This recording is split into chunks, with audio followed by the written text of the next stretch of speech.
Bismillahirrahmanirrahim.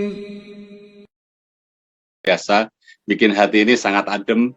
Belakangan ini adalah sangat viral karena terkait dengan wayang dan gamelan gitu. Kebetulan saya sendiri adalah pelaku gamelan dan wayang di Selandia Baru. Saya banyak mempromosikan wayang dan gamelan di sini gitu, dan terakhir itu adalah sangat viral di media online mengenai bagaimana wayang dan gamelan itu seperti itulah. Jadi, dan komentar atau jawaban dari salah satu guru kita juga itu ternyata itu menyakiti dan membuat banyak kalangan budaya yang sangat tidak senang dengan apa yang disampaikan. Saya kira mungkin itu, mohon pencerahannya, Bu ya. Terima kasih sekali. Salam dari Wellington, New Zealand. Masya Allah, salah, subhanallah.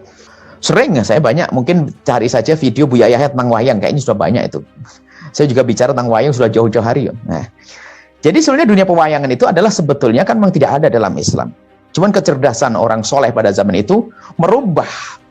Sebab itu kan dari budaya-budaya di India saja, di India sana masuk ke Indonesia, kemudian menjadi budaya khas Indonesia dengan pewayangan. Tapi kisah-kisahnya tentang Baratayuda dan seterusnya itu kan kisah-kisah yang ada di dunia di luar Islam. Cuman yang kita harus pahami bahwasanya mereka para ulama itu dengan cerdas. Budaya, seni tetap seni.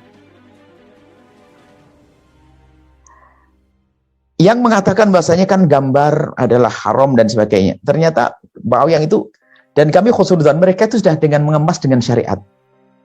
Yang berubah itu yang nggak benar adalah sekarang gambarnya dipatungkan lagi. Itu kan gampang, wayang kulit kan penyet. Coba, kalau ada orang bener-bener wajahnya itu kok mirip Arjuna, itu nggak ganteng loh itu kalau sekarang. Cuman kan dalam dunia wayang kan ganteng. Coba, nah, punya anak kayak Arjuna di wayang itu loh. Yang nggak ganteng itu mana ganteng sisi mana? Yang dipenyetkan model begitu, hidung begini. Nah itu sebenarnya gambar itu betul-betul gambar sudah dilepaskan daripada dunia perpatungan. Itu adalah siasat mereka, ulama terdahulu, sehingga gambarnya dipenyet. Makanya mohon kalau Anda jangan pakai yang berpatung ya, yang penyet, wayang kulit. Yang aslinya itu wayang kulit itu. Nah, jadi jangan usah dipatungkan lagi supaya tetap dengan baik. Kemudian sisi lain, Anda, ini kebetulan saya bertemu, saya senang, saya juga sekarang lagi mencari kader dalang. Saya pengen ada seorang dalang yang sangat dekat dengan saya, yang sangat mengerti tentang ide-ide saya. Jadi dalam dunia pewayangan itu kecerdasan mereka. Kan ada satu tokoh dalam pewayangan namanya Punokawan, kan begitu. Punokawan aslinya nggak ada.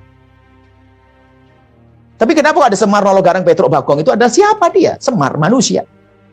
Cuma tanpa disadari kehebatan para wali dahulu tuh ingin meruntuhkan keyakinan-keyakinan yang mendewakan selain Allah, menuhankan selain Allah. Ternyata dikasih tokoh yang namanya Semar. Ajibnya, anehnya mereka nggak sadar bahwasanya, perhalus bahwasanya biarpun dewa itu kalau punya masalah tanyanya ke Semar, kan gitu kan? Sebenarnya itu akan tanyanya ke Semar. Banyak, saya juga, walaupun saya tidak urusan di dalang, maksudnya karena itu budaya dulu untuk menyebarkan agama Islam, maka kalaupun sehari ini ada dalang-dalang, kami berharap kembali kepada misinya. Kalau pengen dijadikan satu budaya yang Islami, misi untuk membawa umat kepada kebaikan, cerita-cerita yang baik, selalu kan ada pesan. Kisah Kumbokarno Leno, bagaimana seorang raksasa yang dia itu hidup di kalangan kafir lah ibaratnya begitu kan, itu kan bersama Dasamuka atau apa, itu ternyata Kumbokarno itu adalah biarpun hidup di kalangan itu masih ada kejujuran, dia menolong Rama misalnya. Jadi untuk menjadi baik ada pesan-pesan baik. Cuman bertanya apakah Buya harus dalang? Ya enggak dong, sudah cukup yang lainnya dalang. Maksud kami adalah Islamisasi budaya itu penting. Maka termasuk Anda di Selandia. Mungkin di sana ada satu budaya yang lagi ngetrend. Kalau Anda tidak mengambil bagian itu, mungkin Anda bisa merangkul mereka. Anda ambil tapi Anda Islamkan. Tentunya mengislamkan apa? Sesuatu yang ada dasar. Kalau mengislamkan khomer nggak ada. Khomer diislamkan nggak ada. Zina Islamkan ya nikah. Maksudnya selagi sifatnya adalah umum, kebiasaan, tradisi yang bisa dimasukkan pesan-pesan Islami. Bahkan tidak harus pakai label Islam. Dulu para wali songo itu menyebar syair tersebar penjuru Indonesia, belum ngerti kalau itu isinya Islami. Ilir-ilir mereka hafal tapi belum ngerti apa artinya. Seperti itu maksudnya apa? Apalagi ini termasuk ini karena di Selandia tentunya keluasan yang pernah diambil oleh para wali dahulu tuh hendaknya benar-benar diterapkan kembali. Tapi itu punya prinsip dong. Harus ada dasarnya. Untuk masalah budaya, hukum bisa ada nanti mungkin spesial Ustadz ini antum bisa bertanya, nanti akan kita berikan gambaran. Jadi kalaupun ada Ustadz yang mengatakan haram, itu adalah masalah pandangan, tidak usah kita bermusuhan. Mungkin pandangan dia ini masalah khilaf, tidak bisa dipastikan begitu. Kalau kami memang memandang dari sisi lain juga, biarpun saya tidak harus jadi dalang, tapi saya mengerti bahwa ini satu pesan. Karena waktu itu satu dalang yang barusan meninggal itu, kalau live itu yang ikut 38.000. Artinya kan masih banyak pendengarnya. Siapa yang barusan meninggal tuh Pak Seno? Ya. Mas Seno Nugroho. Nah, itu. Kan itu kalau live itu 38.000. Artinya umat Indonesia itu yang masih senang masih banyak. Seandainya kita punya Pak Seno yang dia ngerti fikih 4 madhab atau akidah benar. Wah, ini kayaknya dakwah ini cakep banget itu.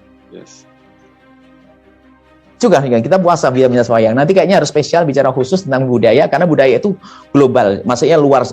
Masalahnya bukan saya wayang itu sekedar contoh. Kita jangan fokus dengan wayang, yang lain pun apa saja permainan hari ini. Tentang sekarang kan dikembangkan dalam dunia masalah teknologi dan sebagainya, yang barusan metaverse dan sebagainya. Ini kan tinggal menggunakan seperti apa ini. Tidak boleh kaku, tapi tidak boleh kita bebas tanpa batas. Ini saja.